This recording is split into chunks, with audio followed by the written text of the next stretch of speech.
Dubai നഗരത്തിലെ ഗതാഗത തിരക്ക് കുറയ്ക്കാൻ നടപ്പാക്കുന്ന ഹെസ്സ സ്ട്രീറ്റ് വിപുലീകരണ പദ്ധതിയുടെ ആദ്യഘട്ടം പൂർത്തിയായി.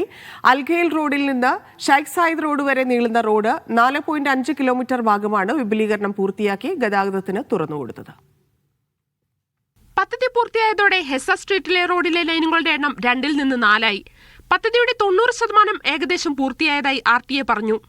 റോഡ് പരിഷ്കരണങ്ങൾ, പാലങ്ങൾ, ഇന്റർസെക്ഷൻ വികസനം, സൈക്ലിംഗ് ട്രാക്കുകൾ എന്നിവ ഉൾപ്പെടെ ശേഷിക്കുന്ന ജോലികൾ ഈ വർഷം 2ാം പാദത്തിൽ പൂർത്തിയാക്കും.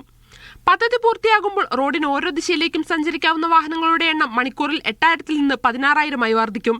ഇതുവഴി 2030 ആകുമ്പോഴേക്കും 6.4 ലക്ഷത്തിലധികം ആളുകൾക്ക് സേവനം നൽകാൻ ഇതുവഴി സാധിക്കുമെന്നും RTA അറിയിച്ചു. ദുബായിലെ ഏറ്റവും തിരക്കേറിയ റൂട്ടുകളിലൊന്നായ റോഡിലെ ഗതാഗത കുരുക്ക് കുറയ്ക്കുക, യാത്രാ സമയം കുറയ്ക്കുക, സുരക്ഷ വർദ്ധിപ്പിക്കുക എന്നിവ ലക്ഷ്യമിട്ട് 2023-ലാണ് ഹെസ്സ സ്ട്രീറ്റ് വിപുലീകരണ പദ്ധതി തുടങ്ങിയത്. Sheikh Zayed road, first Al Khail street, Al Asayel street എന്നിവ ഉൾപ്പെടെ 4 പ്രധാന കവലകളുടെ വികസനം പദ്ധതിയിൽ ഉൾപ്പെടുത്തിയിരുന്നു. Media 1, Dubai.